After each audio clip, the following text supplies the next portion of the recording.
Job के बाद studies के लिए टाइम नहीं बचता, तो प्रॉब्लम टाइम की नहीं है, प्रॉब्लम आपके रूटीन की है।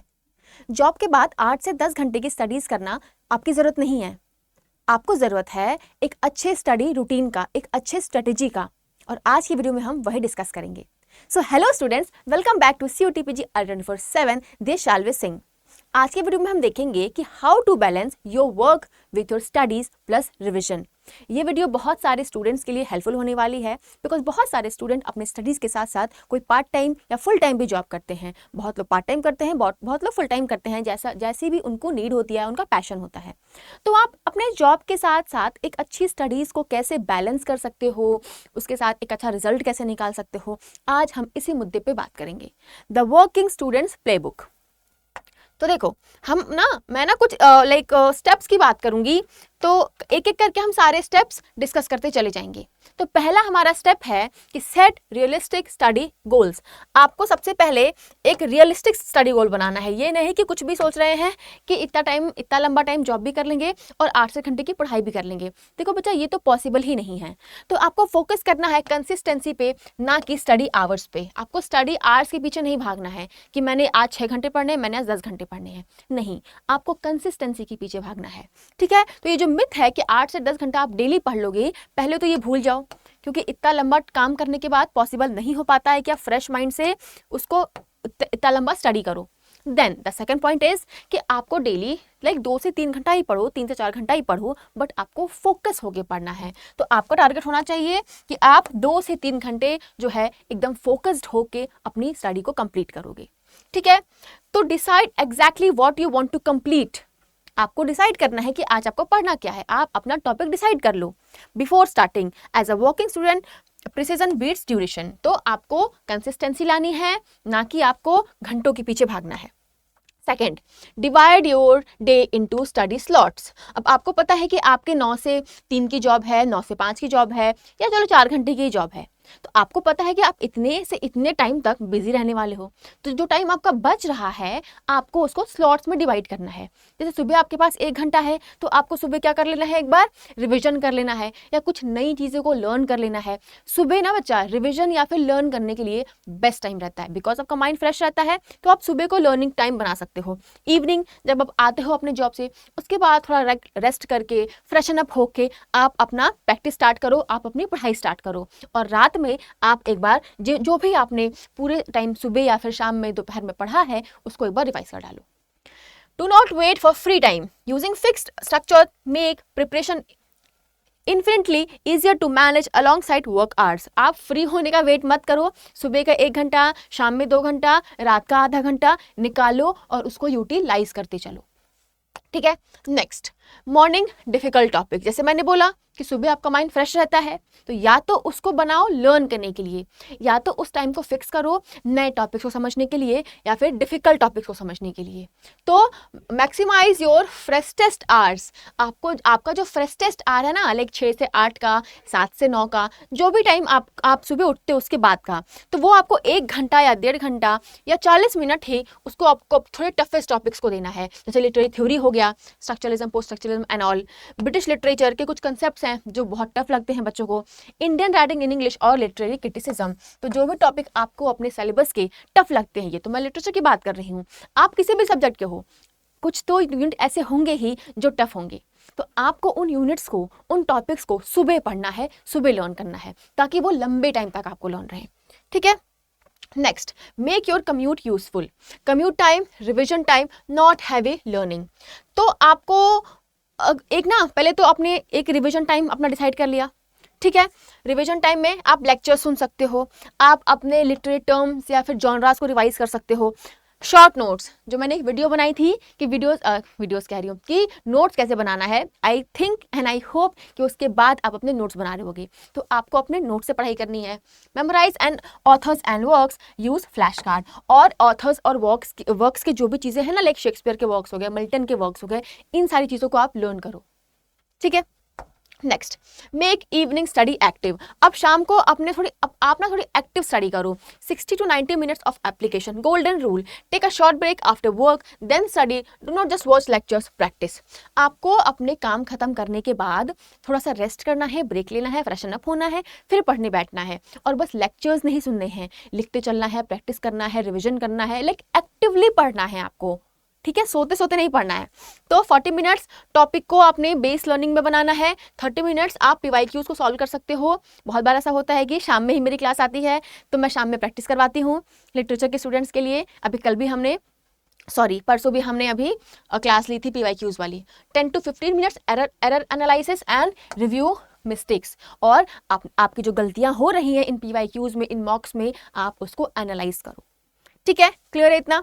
चलो देखो, अब हमें क्या करना है, हमें जो है एक बार सोने से पहले रिवाइज करना है। बहुत अच्छा पॉइंट है ये, ठीक है। तो बस आधा घंटा, ज़्यादा नहीं, 20 से 30 मिनट आपको रिवीजन करना है, ठीक है। आपका जो भी सिलेबस है, अगर मैं लिटरेचर की बात करूँ तो ऑथर्स हो गए, वर्क्स हो गए, टर्म्स हो गए, ठीक है, फिर कुछ थ्योरीज हो गई और इंपॉर्टेंट फैक्ट्स हो गए, और जो गलतियाँ कर रहे हो उस पर भी आपको ध्यान देना है। Avoid starting a completely new difficult topic at night. और रात में, मतलब बता रही हूँ, ऐसा बहुत सारे लोगों के साथ होता है कि वो रात में नया टॉपिक लेके बैठते हैं। अब देखो बेटा, सुबह आपने पढ़ाई की है, दोपहर में आपने काम करा है, शाम को थोड़ी सी पढ़ाई की है, तो इतना सब करने के बाद रात में हो सकता है कि आप ना पढ़ पाओ। तो रात में नया टॉपिक स्टार्ट मत करना। बट आप ऐसे पर्सन हो जिसका रात में माइंड फ्रेश रहता है, जो रात में ही पढ़ाई करता है, वो कर सकता है। तो ये point person to person vary करता है और डिपेंड करता है।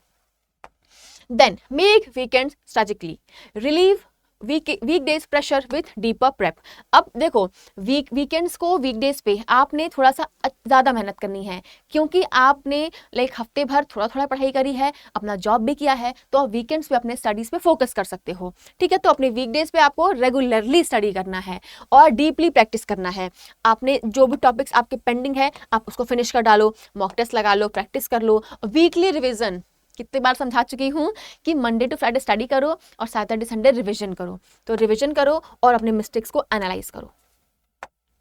Follow the priority method, do not give equal time to every topic. ये तो मैं बहुत बार बोलती हूँ कि सारे टॉपिक्स को इक्वल टाइम नहीं देना है कि 4 घंटा दे रहे हैं अगर हम ब्रिटिश लिटरेचर को, तो 4 घंटा ही हम देंगे अफ्रीकन लिटरेचर को। नहीं, अफ्रीकन लिटरेचर इतना लेंदी है ही नहीं, ठीक है। तो जो भी एग्जाम में हाई वेटेज वाला टॉपिक है, जिस पे भी मैं पर्टिकुलरली वीडियो बना चुकी हूँ इंग्लिश लिटरेचर वाले स्टूडेंट्स के लिए, जाके पहले उसको देखो। उसके अकॉर्डिंग ही अपने पीरियड्स पे, अपने स्टेजेस पे, अपने यूनिट्स पे, अपने पोर्शंस पे आपको फोकस करना है, ठीक है। तो फ्रीक्वेंटली आस्क्ड जो क्वेश्चंस हैं, रिपीटेड PYQs मैं लगवाती ही हूँ, तो समझ में आ गया होगा कि किस टॉपिक से कितने क्वेश्चंस आते हैं। वो डिफिकल्ट फॉर यू, आपको देखना है कि आपके लिए डिफिकल्ट क्या है। ऑथर्स एंड वर्क्स याद नहीं हो रहे हैं, या फिर लिटरेरी थ्योरी नहीं समझ में आ रही है, ये सारी चीज़ें हो गई। और जो ज़्यादा इंपॉर्टेंट है, तो राइटर्स हो गए, थ्योरीज हो गई। तो जो चीज़ें ज़्यादा इंपॉर्टेंट हैं, हमने उसे ज़्यादा टाइम देना है। Study the high priority topics deeply and revise them regularly. जो बोला है वही अभी यहाँ पे लिखा है। Next, the minimum study rule, extremely busy work days don't stop. अब देखो, हो सकता है कि कोई दिन आपका बहुत बिजी है, आप काम भी कर रहे हो, आपके पास कुछ एक्स्ट्रा काम भी है, आपको कहीं जाना भी है, तो ऐसा मत करना कि उस दिन बिल्कुल भी मत पढ़ना।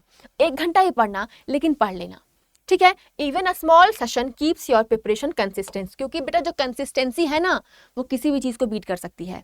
आप 30 मिनट रिविजन कर लो, कुछ क्वेश्चंस लगा लो, और अपने जो भी गलतियां हो रही हैं उसको देख लो। आप 1 घंटा ही पढ़ो, आप आधा घंटा ही पढ़ो, लेकिन पढ़ो। जो चीज़ें रह गई हैं, रिविजन रह गया है, उसको कंप्लीट करो। कंसिस्टेंसी बीट इंटेंसिटी, जो बोला था वही है। You do not need a perfect time table, आपको एकदम परफेक्ट फ्लावरी वाला टाइम टेबल नहीं चाहिए। आप अपने टाइम टेबल के अकॉर्डिंग, बोला ना कि 9 से 5 की जॉब है, या 9 से 3 की जॉब है, 8 से 2 की जॉब है, 12 से 6 की जॉब है, जैसे भी आपकी जॉब है, जॉब के अकॉर्डिंग अपना टाइम टेबल बनाओ, ठीक है।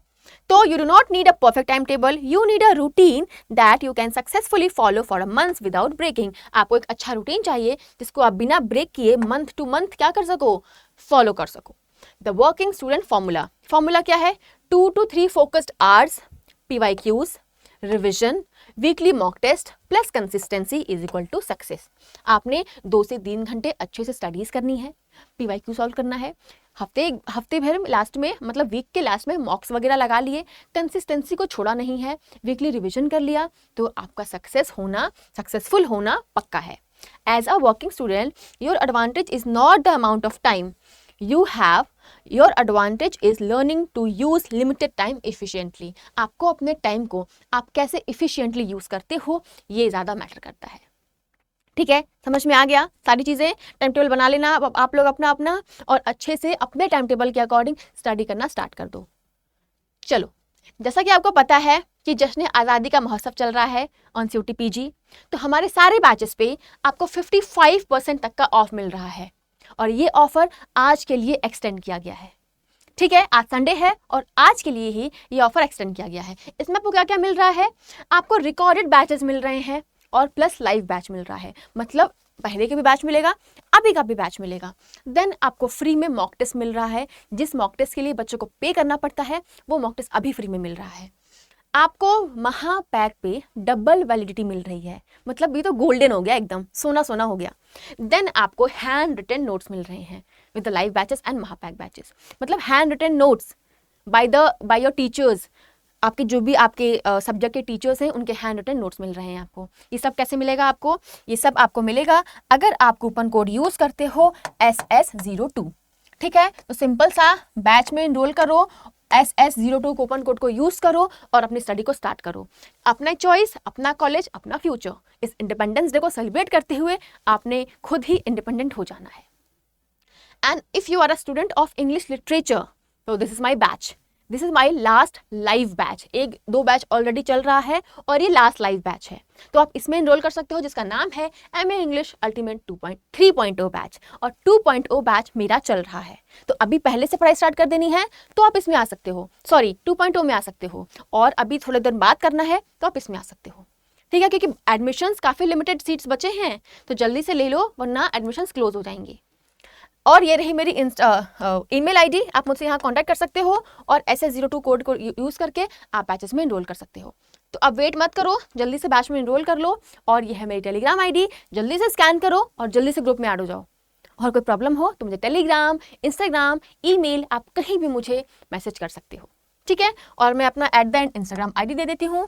काफ़ी सारे बच्चे आईडी सर्च कर लेते हैं बट मैसेज करने से पहले 100 बार सोचते हैं। बच्चों ने जब किया है देन मैंने रिप्लाई किया है, मैंने कॉल करके बात की है, तो कहते हैं कि मैम हम तो बहुत डर रहे थे मैसेज करने से पहले। ठीक है, तो डरना नहीं है, आपने मैसेज कर देना है। मैं आपसे जब भी फ्री होंगी बिल्कुल से बिल्कुल कॉन्टैक्ट करने का ट्राई करूँगी। ठीक है, सब कुछ अब ईजी लग रहा है तो अच्छे से पढ़ाई को स्टार्ट करो, SS02 कोड को यूज़ करो और बैच में इनरोल कर लो। चलो फिर ऐसे ही किसी अगले वीडियो में मिलेंगे, एक अच्छा सा वीडियो लेके आऊंगी जो आपके लिए हेल्पफुल होगा।